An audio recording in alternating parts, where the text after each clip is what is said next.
shot kids broke. Those things didn't even cross my mind when I started teaching. When Lori Page started teaching 2 decades ago, school shootings and school security weren't even on the radar. It is scary, and it's something that we keep in the back of our minds. Now, the Sterling Elementary teacher and mom of an 11-year-old boy In our classrooms, we all have a safety manual. spends a lot of her day thinking about safety protocols, passing through checkpoints, and keeping an eye out for intruders. Then it was more of, what fun things are we going to do to incorporate science and math and reading? And now what am I going to do to help keep my kids safe in school? At her school, there are video doorbells and controlled access that's monitored by school personnel. If someone wants to hurt kids here, they have to get in the door first. In most new Tooele schools, even if somebody did get in the front door, they're probably not going very far because there's a second layer of security.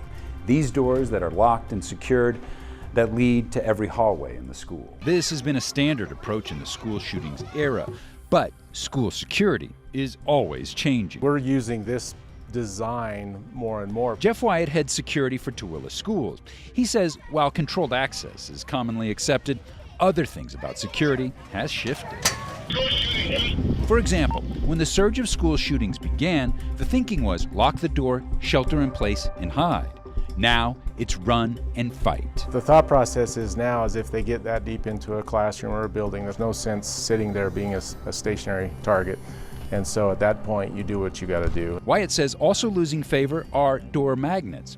In most schools, doors lock automatically to protect the people inside. But door magnets allow staff to keep doors from locking to make it easier for students to come and go.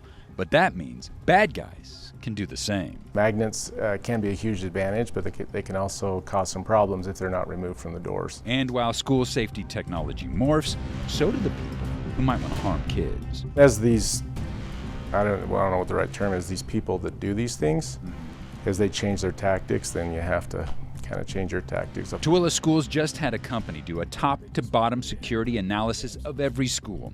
The company suggests $20 million in upgrades. Tooele is implementing some of these, but is careful about making investments that might be obsolete in just a few years. Things that you implement in this building may not necessarily be what you implement in a building you build in 10 years, right? Absolutely. The world's a scary place. For Lori, she is navigating all the changes and hoping that she and her kids will also get to focus on math and reading, not security and shooting. I want my child to be safe. I want to be safe.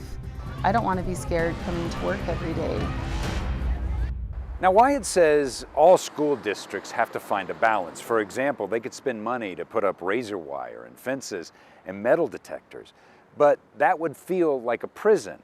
And he says what school districts are trying to do is find a balance to make sure that students feel comfortable. For Crisis in the Classroom, I'm Chris Jones, KUTV 2 News.